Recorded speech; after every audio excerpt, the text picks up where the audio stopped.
France pour éviter la perte de 11,9 millions de dollars. C'est un nouveau scandale! Et ça, j'achète! Monsieur le Président, est-ce qu'il existe un vaccin contre l'incompétence libérale?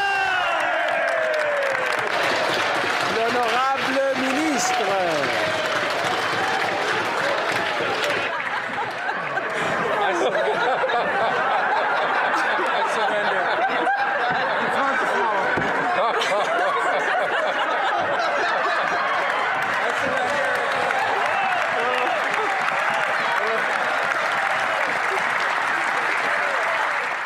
Des candidats qui vont un peu galérer pour les parrainages. Je vous annonce à tous et à toutes ma candidature pour les élections présidentielles de 2017 en France.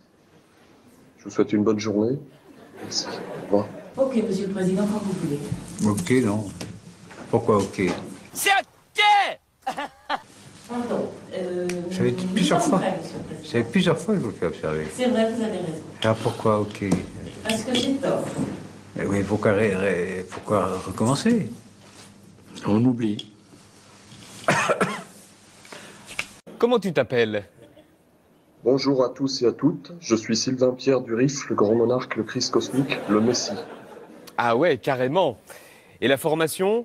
Alors on me qualifie d'homme vert puisque je suis en lien avec l'énergie de Merlin, donc Merlin l'Enchanteur, pour accomplir cette mission.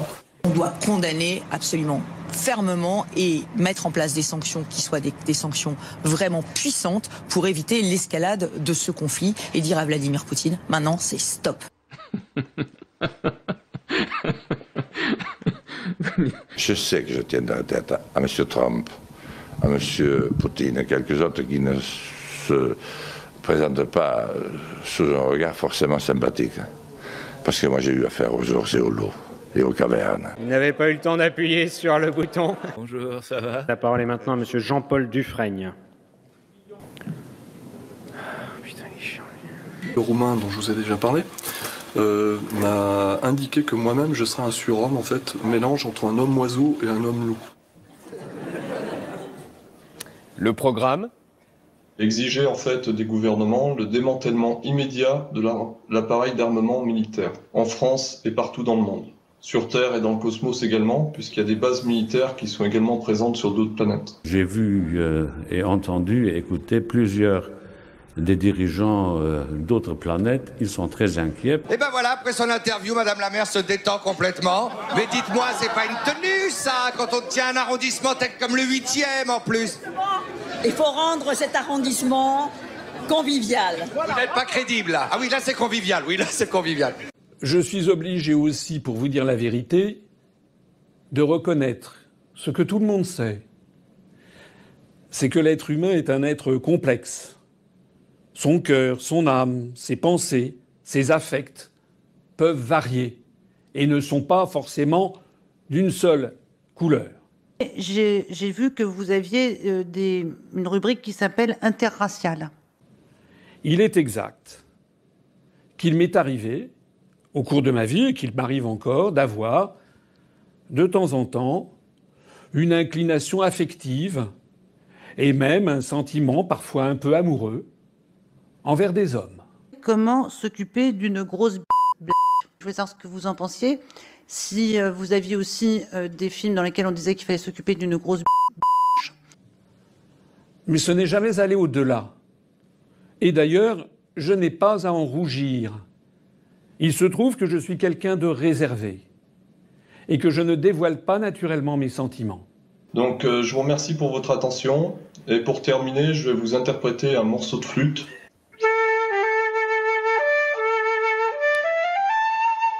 Si quelqu'un a inscrit son chien, le chien n'a pas pu voter parce que le chien ne sait pas lire le numéro de code qui est envoyé par SMS sur son téléphone portable. Cette campagne, mais c'est une campagne de merde. Voilà. Ce qui est certain, c'est qu'une personne décédée n'a pas pu envoyer un numéro de téléphone portable pour recevoir ensuite le SMS pour voter. Je vous considère comme un sous-candidat, quoi. Un candidat de merde et inutile. De merde? De merde, oui. comme s'il pouvait y avoir en France des candidats réels et des candidats de merde dont on n'a pas besoin. C'est un mouvement politique qui ne sera pas à droite, qui ne sera pas à gauche. Monsieur Macron, vous nous dites « je ne suis ni de droite ni de gauche ». Je n'ai pas dit ça ainsi. Non. Mais je suis désolé de vous dire, on se fout des programmes. Ce qui importe, c'est la vision. Nettement plus populaire en président de région qu'au républicain, hein. Regarde la dépendance, quand même, ça aide à la popularité. Pas figé, fait des sourires et coincé selfie. Avons-nous besoin d'autant de sous-marins nucléaires lanceurs d'engins? On en a combien, tiens? Mais je vous ferai la même réponse. On a combien de sous-marins? Je vous ferai la même nucléaires réponse. lanceurs d'engins aujourd'hui? Nous en avons un. Non, nous en avons 7. Oui, 7. 7. Oui. Bon. Félicitations, bravo, j'y croyais pas. La standing ovation se fait avant parce que les discours sont très chiants, on a peur de pas la faire après. Je suis une cinévore absolue. Moi, Même en ce moment? Bah, en ce moment, c'est un peu plus dur. Je vous cache pas. Mais dans 2 mois, je me rattraperai. Alors, non, arrêtez, si j'ai une bêtise, mais si mes calculs sont bons, dans 2 mois, on sera le 16 avril, donc si Valérie Pécresse considère qu'à ce moment-là, elle aura du temps pour mettre bienvenue chez les chiens, et qu'elle croit moyen au second tour. Musique à la fin, mais pas de Marseillaise. Il n'y a pas une Marseillaise. Vous avez oublié la Marseillaise. Monsieur Travers, vous avez oublié la Marseillaise. Bah, il n'y a pas de Marseillaise, mais il y a Rihanna, quoi. En effet, ce n'est pas la politique qui doit changer le mouvement, mais le mouvement doit changer la politique. Mais passer de la Marseillaise à Rihanna, c'est chaud quand même. Rihanna. On est tous des enracinés. Et donc, parce que nous sommes des enracinés, il y a des arbres à côté de nous, il y a des rivières, il y a des poissons, il y a des frères et des sœurs. Mes chers compatriotes, mes chers amis, si je tenais à m'adresser à vous depuis ce grand espace, avec plein d'arbres partout, qu'on appelle, je crois, une forêt, c'est pour partager un secret que je garde en moi depuis trop longtemps. Je suis écologiste. Vous-même. Il y a 2 jours. Vous-même. Faux. La veille J'ai de dit, l'intervention. c'est complètement faux. Si, Vous, pareil. Pas du tout, pas Vous, du pareil. tout. Ah, pas du tout, Vous, Madame pareil. Pécresse. Alors, Pas du excusez-moi, tout, Madame la girouette, Pécresse. c'est vous. Alors, mais voyons. Non, pas du tout. Je n'ai absolument pas dit. Déjà, non, Si, pas du vous tout. l'avez dit. Non, Et c'est maintenant... faux. Vous aussi, vous êtes tellement prévisible. Tout est bidon chez vous, Madame Pécresse. Tout est bidon. Mais c'est vous Quand qui vous êtes dites... bidon. Je pense qu'il y a toujours une part de transcendance dans la politique. Je l'évoquais. Il y a les deux. Mais vous n'êtes pas un illuminé. Non, je vous rassure. Vous n'êtes pas Raël. Non. Mélenchon, comme vous disiez sur la 3 il y a quelques mois, quand vous pointiez les déboires judiciaires de Fillon et de Le Pen, que c'était une décadence de la République. Hein? Parce que... Et alors, qu'est-ce que ça veut dire? Non, mais... Qu'est-ce que ça veut dire? C'est quoi votre question, madame? Je ne comprends pas ce que vous voulez. À quelle époque vous disiez qu'il n'y avait pas de respect? Quelle époque? Il y a 6 mois. Il y a 6 mois. Voilà. Qu'est-ce que c'était il y a 6 mois? Excusez-moi, je ne me rappelle pas. Au mois de mars, sur la 3, vous expliquiez... Ah, c'était la campagne électorale? Oui, ça? mais vous disiez non, que au mois de par mars. rapport à Fillon... Non, madame, vous ne savez pas de quoi vous parlez. Non, vous dites n'importe quoi. Quelqu'un a-t-il une question formulée en français et à peu près compréhensible? Parce que moi, votre niveau me dépasse. Je pense que les erreurs, on les fait quand on pense qu'il n'y a plus de risque. Qu'il n'y a plus d'erreurs à commettre. L'expérience. Je parle d'expérience. C'est là où j'ai fait mes pires conneries. La meilleure façon de se payer un costard, c'est de travailler. Il y a dans cette société une majorité de femmes. Il y en a qui sont, pour beaucoup, illettrées. Je pense que si j'étais chômeur, je n'attendrais pas tout de l'autre. Il n'y a d'ailleurs pas une culture française. Parce que moi, l'art français, je ne l'ai jamais vu. Et il peut arriver qu'on commette ici, là, une erreur ou une autre. J'en profite pour dire combien je suis désolé de cette histoire avec je ne sais quel journaliste. Je croyais qu'elle se moquait de moi, parce qu'elle avait pris un accent marseillais et que je suis élu de Marseille. Et je lui ai répondu en imitant l'accent. J'ignorais qu'elle l'était elle-même et que c'est son accent. Ce qui nous vaut séance tenante, toutes sortes d'enquêtes sur les accents et même une proposition de loi contre la glottophobie. J'ai amélioré mon vocabulaire d'un mot, vous voyez que tout le monde peut apprendre. Enfin, tout ça est ridicule. Il faut maintenant faire baisser le niveau de violence qui existe dans cette affaire. Mais nous ne céderons pas. Ça vous a porté chance d'être l'amoureux d'Emmanuel Macron. Maintenant, vous êtes le chouchou. On se partage ça tous les deux. Je sais que c'est difficile, il y a une rivalité entre nous. Oui, mais vous savez qu'il a fait président de la République parce qu'il se trouvait mauvais acteur. Grâce à moi. C'est trop d'honneur. Je ne suis pas sensible à la flatterie, monsieur Castaner. Cette campagne est une campagne de merde. Pourquoi? Et parce que l'un te dit je t'emmerde, et je vais emmerder les Français, je vais les poursuivre. C'est qui? C'est Macron. Macron, bien sûr. Et on a retrouvé Christiane Taubira qui dansait en Guyane, qui regardait ça. Vous avez un retour, j'en reviens pas. Mais c'est Florence Chapait. Non mais Florence n'est pas l'alpha et l'oméga de la politique française, Madame Fressoz. Madame Fressoz, vous avez un problème avec votre cerveau. J'ai 950 dossiers qui sont sortis de mon bureau.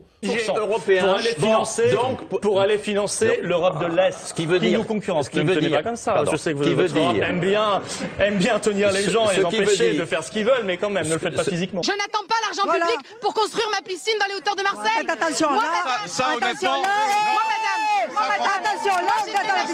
là, arrête maintenant. On arrête de pousser. Madame, ces gens-là ont élu. Là, moi je suis désolée, elle doit arrêter de parler là. On va arrêter. Les migrants, c'est comme les éoliennes. Tout le monde est d'accord pour qu'il y en ait, mais personne ne veut que ce soit à côté de chez lui. Voyez ? C'est ça la réalité, mesdames et messieurs les députés. Si vous voulez pas l'entendre, sortez d'ici. Elle est là la réalité de nos hôpitaux. Elle est là la réalité de nos hôpitaux.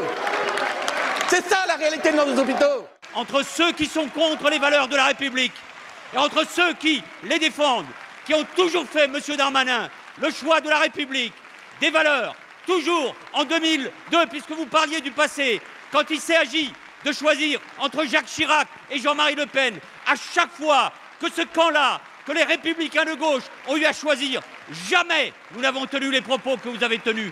Jamais nous n'avons assimilé un garde des Sceaux qui a une fonction particulière dans un gouvernement. Alors je vous le dis, monsieur Darmanin, les yeux dans les yeux, ça n'est ni la jeunesse, ni la campagne électorale, ni le combat politique qui doivent vous permettre de tenir de tels propos, et nous ne le permettrons jamais.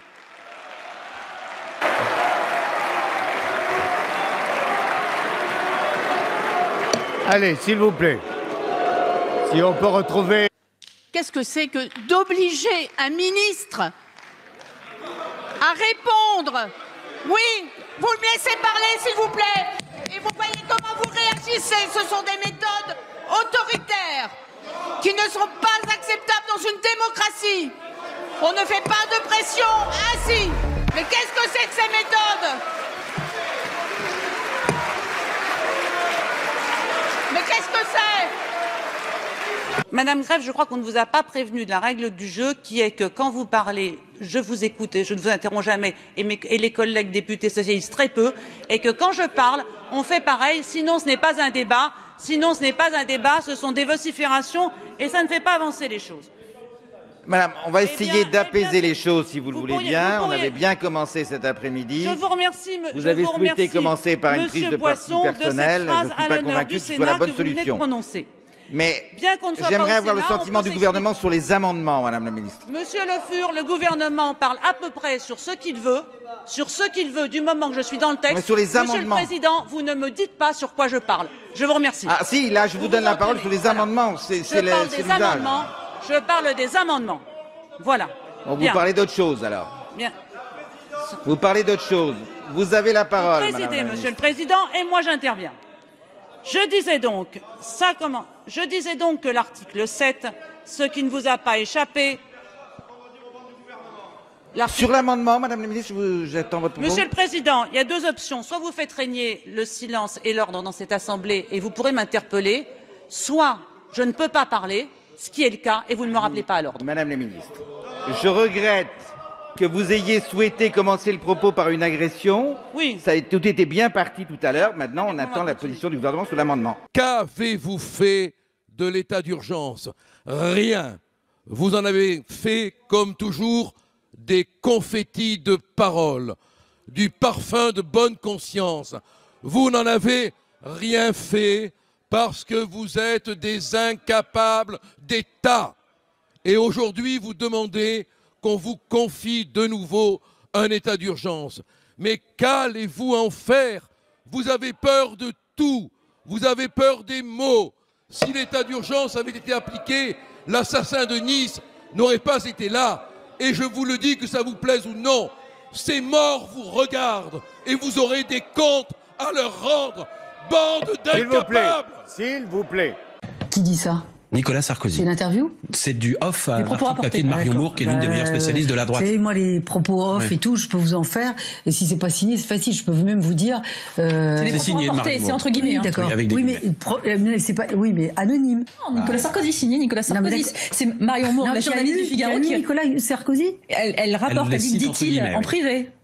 Non, mais qui lui aurait dit? Oui, visiblement. Non, oui. Vous dites que c'est quelqu'un qui lui a rapporté que Nicolas Sarkozy avait dit. Non, c'est ce qu'il dit. Visiblement qui a vu. Bon. Moi, je m'attarde pas à ça. La question de Thomas, à présent, est-ce que vous envisagez de vous retirer de la course à la présidentielle? Oui, c'est monsieur qui l'a posé celle-là. Voilà. Oui, je l'envisage fortement à l'heure qu'il est. Moi, les déserteurs, c'est pas trop mon truc non plus. Enfin, faut quand même rappeler qu'il a été condamné pour emploi fictif. Donc, je n'ai pas de leçon à recevoir de M. Stefanini. Donc, il reste à sa place. Quand il gagnera une campagne, il viendra me donner des leçons. Il est un moment où vous ne pouvez plus faire semblant.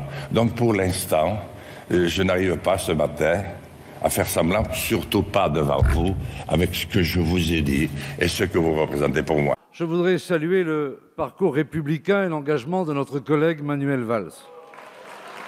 Ce que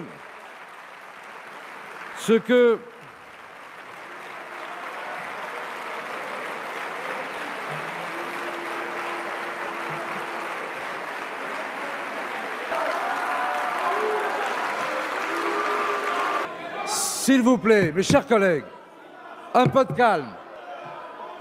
Monsieur le Président Mélenchon, un peu de calme. S'il vous plaît. Ce que l'Assemblée...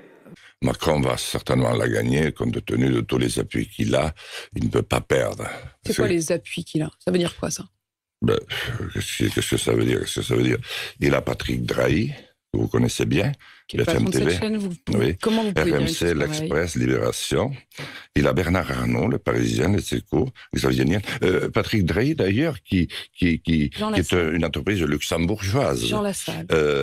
À Guernesey. Alors, ça veut dire quoi? Ça veut dire quoi? Ça veut dire que Emmanuel Macron est le candidat des médias, c'est ça que vous dites ce matin, Jean Lassalle? Il a été élu, pas par les médias, parce que je suis assez grand, et que vous avez fait une sociologie, un master de sociologie politique. Je vois que vous avez beaucoup étudié mon CV. Et que vous êtes une littéraire de haut rang. Non mais Jean Lassalle, on ne s'intéresse pas à moi là ce matin, mais on s'intéresse à vous. Cette campagne est pourrie.